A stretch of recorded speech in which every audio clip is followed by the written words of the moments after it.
Euzu billahi mineşşeytanirracim. Bismillahirrahmanirrahim. Elhamdülillahi rabbil alamin. Essalatu vesselamu ala seyyidina Muhammedin ve ala alihi ve ashabihi ecmaîn. İlahi emjin şerri nefsü şeytan xwe disperin te tu me nesperî nefsü şeytanı dostu hevalê diwan. Ya Rab, te ji tu nebûnim anîn hebûnê, te ji hindikî anîn pirbûnê, tu yê xwediyê mirin û jînê, ev ji rehma te ye ya îlahî. Tu yê xaliqê erd û esmana, tu yê hakimê dewr û zemana, te ruh xist bedena însana, ev ji mezintiya te ye ya îlahî.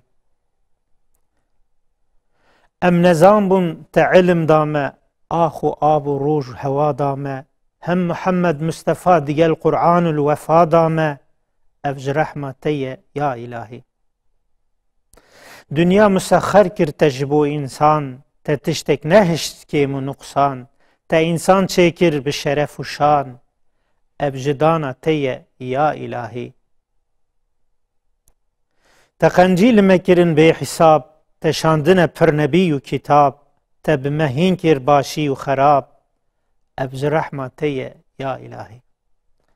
Ev kewn û felek digel wext û gera wan, stêrk û hîv û roj û dem û dewra wan, berf û barana ku tê ji asîman, tev ji qudreta te ne ya îlahî.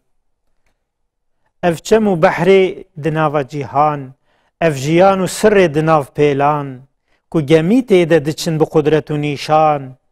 ev ji dana te ye ya îlahî. Bi hezara hey û heywan û nebatat, ji însan ra bûn sebebê heyat, te ji tu nebûnê çêkir hebûn, hebûn her ji kerema te ye ya îlahî.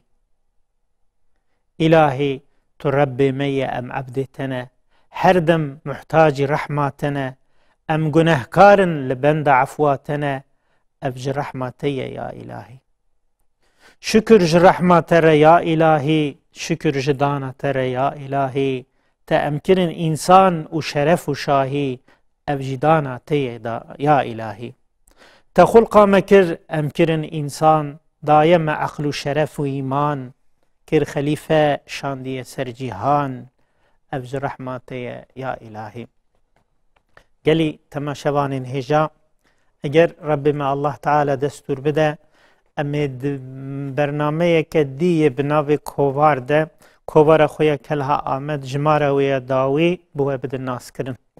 Her wekî ku hûn dizanin, 12 salek ku ev kovar bi digel nivîskarên xwe û gelek nivîsên hêja li pêşberî we ye, ji sê meha carekî tê weşandin, da ku xelkê me bi zimanê xwe bi zimanê xwe yê ku Xwedê Teala wek ayetek bexşî wan kiriye, karibin ji ilmê İslamê îstifade bikin. Di serê kovarê de her wekî ku hûn dizanin, wek kunye kovara İslamî çandî û hunerî ye. Yani di vê kovarê de mîheng û mîzan bo me İslam e. Em tiştên muxalîfî İslamê naxin vê kovarê, yan em naxwazin heta ji me tê em bixin vê kovarê. Çünkü mîhenga wê İslam e. Ji xwe İslamê jî bi her awayê xwe, bi her rengê xwe,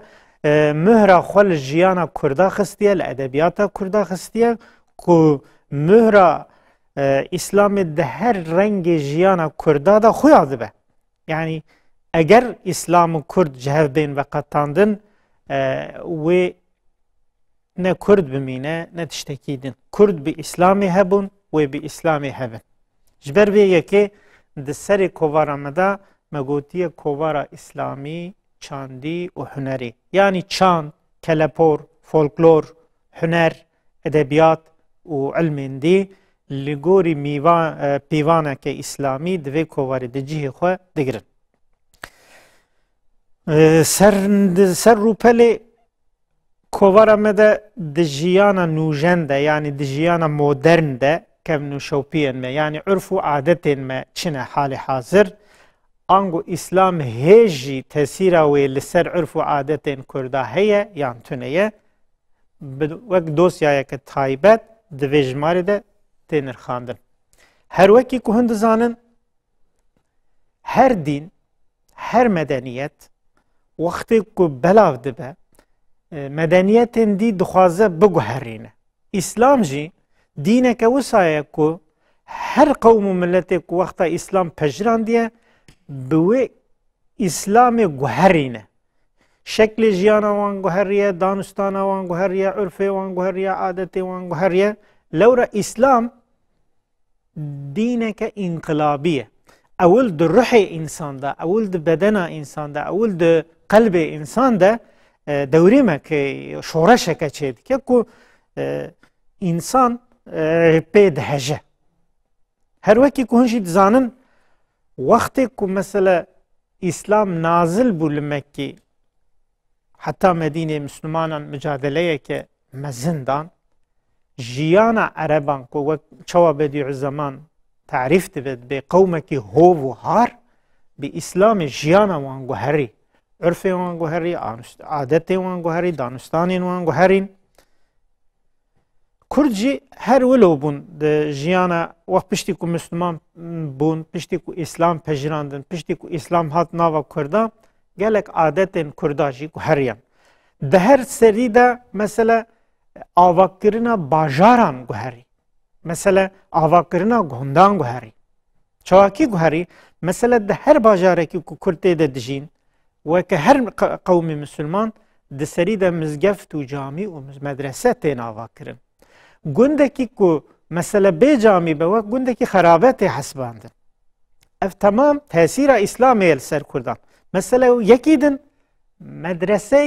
تایبت دناو گندن کردا ده هاتن آوا کرن پشتی که اسلام پجراندن نخواستم ده دوره ایوبیان ده مدرسه تایبت هاتن آوا کرن و دوان مدرسه ده گلک عالم شارزا پیدا بون خوندن و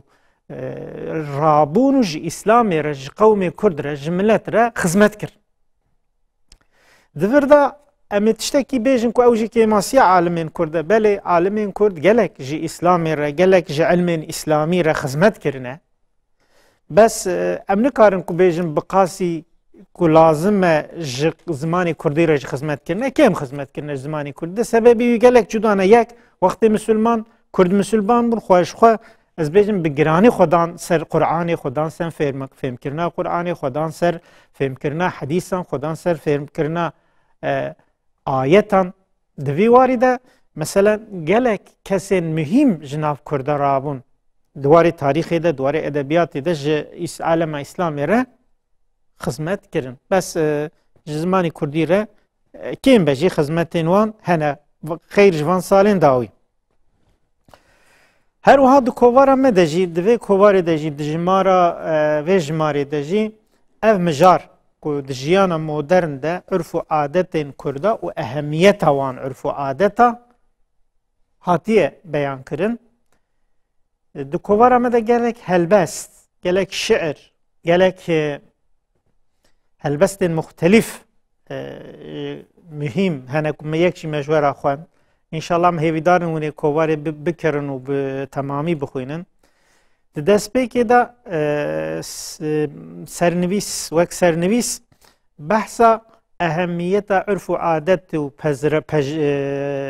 محافظه کرن عرف و عادت اسلامی هاتیه کرن ده سری ویده دیسا ده کووارا مده دوی کوواری ده کووارا کلها آمد ده و هر وکی که هنجی دزانن بدیع زمان خوک عالمه که اسرا فلاکت و هلاکت دده ناسکرین دده ناسین دبی از عالم اسرا کی فلاکت و هلاکت ما دداویا اسرا بیستان ده دست اسرا بیستان ده کهات هر وکی که هنجی دزانن سعید نورسی سعید کردی جیانا خواه لسر سه بشان تایبت که سعید کون سعید نو و سعید سسیا سعید کون هری بهتر دوره عثمانیه جیاه به سیاست و علاقه داره و نهرین ویجی لگوری سیاست اینه با آوائه که سیاسی جبو ارشاد قوم ده شغله به ونیت سعید کون دناف کردا ده دیگره دخوازه که عالمین کردان شیخ و مشایخین کردان گلین کردان هشیار بکه دا کل اسلامی لعرف و عادت لچاند و هنر خودی درکبن وک وان وک میناک دخوازه که کرد لزمان خودی درکبن دیسا وک میناک دخوازه که العرف و عادت خودی درکبن دخوازه که الشیخ و مشایخ خودی درکبن دخوازه که يعني هر تشت د نظر استاد بدیع الزمان ده لگوری اسلامی و بهتر بدیع الزمان دیگل محمد عاکف ارسوی و هوال نوی لسر اتحاد مسلمانان ساکنین جبر وی یکی که بدیع الزمان دوار پیشوچون مسلمانان ده پیشوچون کردان پر مهم دبینه جبر وی یکی که مثلا استاد بدیع الزمان پروژه که بناب مدرسة الزهراء تقدیمی سلطان عبدالحمید که مخابن کدوی پروژه ده لگوری بدیع الزمان دبی چوا کردستان منطقه کرد ده دجین قلب عالم اسلامیه اگر قلب نخوش به اگر قلب انسان نباش به و عالم بدن انسان برزی هر وها دبی لازمه لکردستان بسه زمانه بعربی کردی و ترکی مدرسه بین بکرن دیاربکر و وان و چند جیهندی و دبی بوان بسه زمانه تعلیم علم فنی و دینی بکرن من عبدالصمد حلمی دبی جماری ده وان رچتین بدیع الزمان جمیج و ده همه مادش کوارا دست بکی تانهاتی ده ترجمه ده که وردگرین سر زمانی کردی دوی جماره ده لسر اتحاد اسلامی سکنیه و ده نظره بدیع الزمان ده که بدیع الزمان اتحاد به چه رنگی دای ناس کرن تقدیمی گل کریه دو کوار آمده دوی کوار کلها آمده مجاره که مهمش چاوک اومد سری ده بیش دست بکر ده جیانا نوجن ده محافظه کرنا عرف و عادتا يعني كابن شوبيا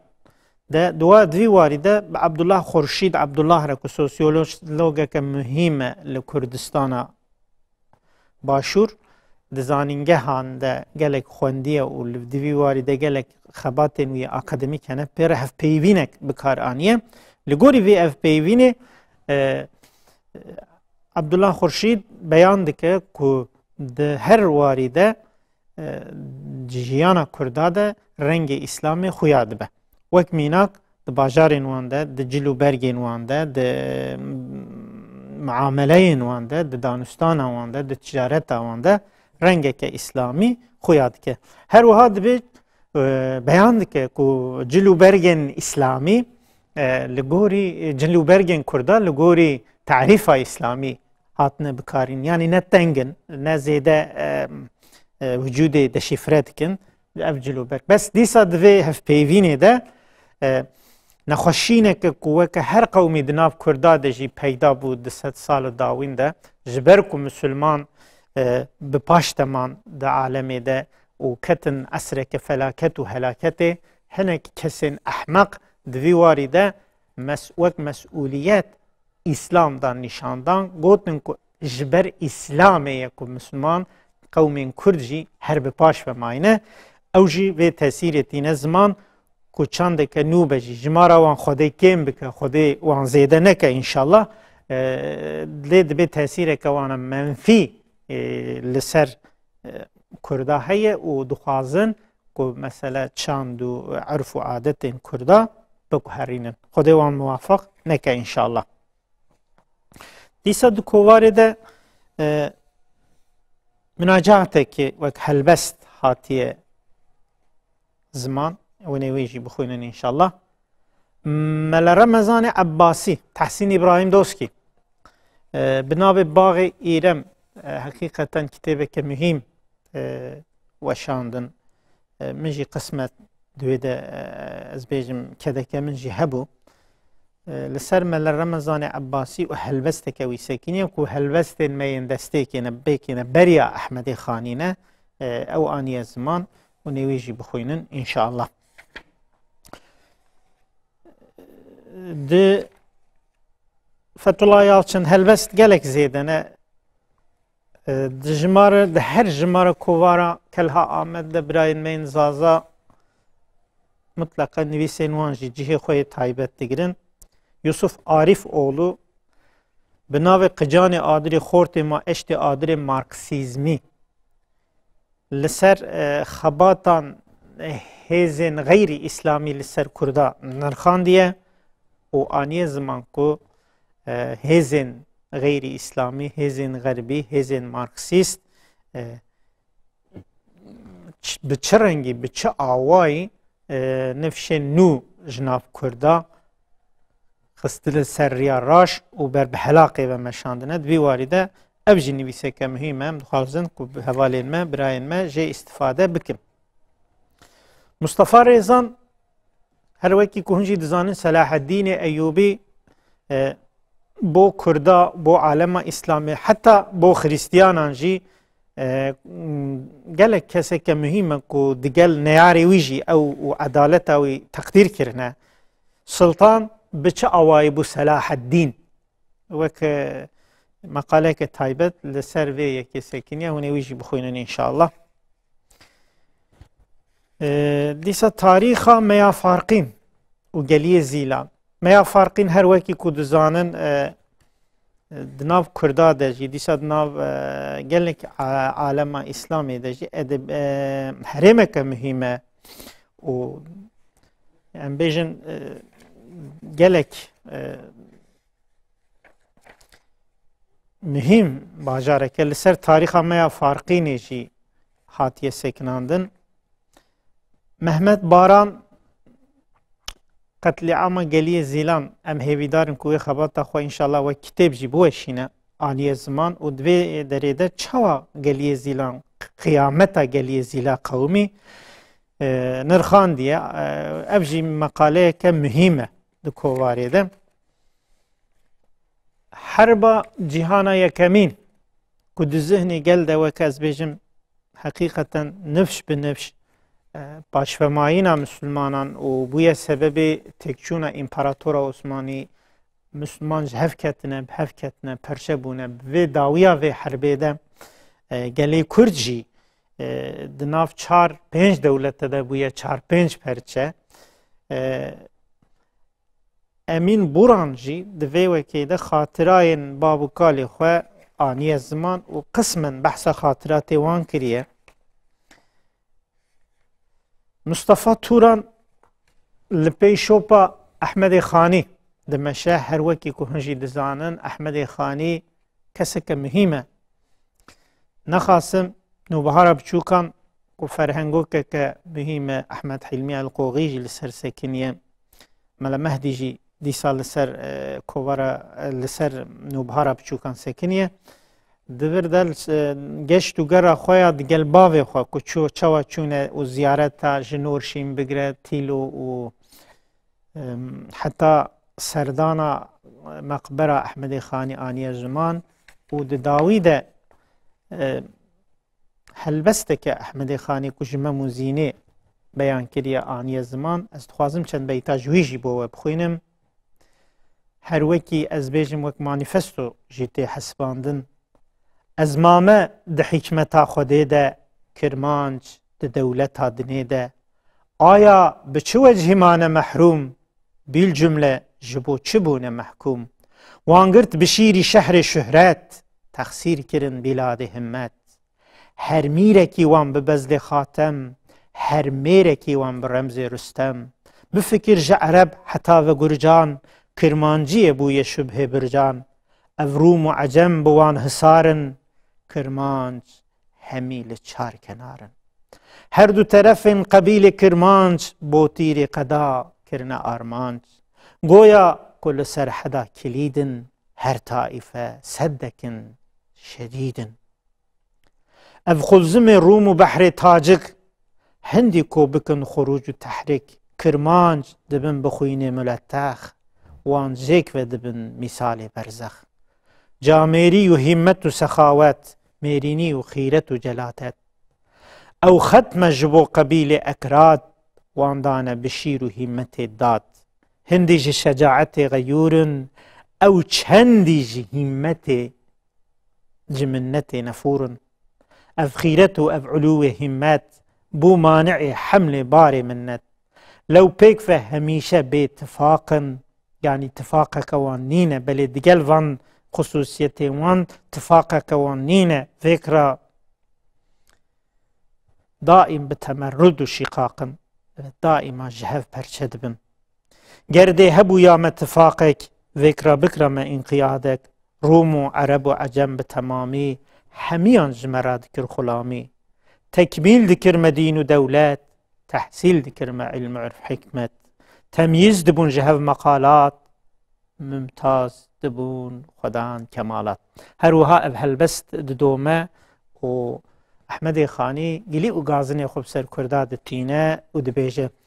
هم هيفيدارن هنويجي بخوينن ديسا دبي وارده مهدي آلچن كك مهدي آلچن جيل سرنو و گلزار هموكا قسما ساكنية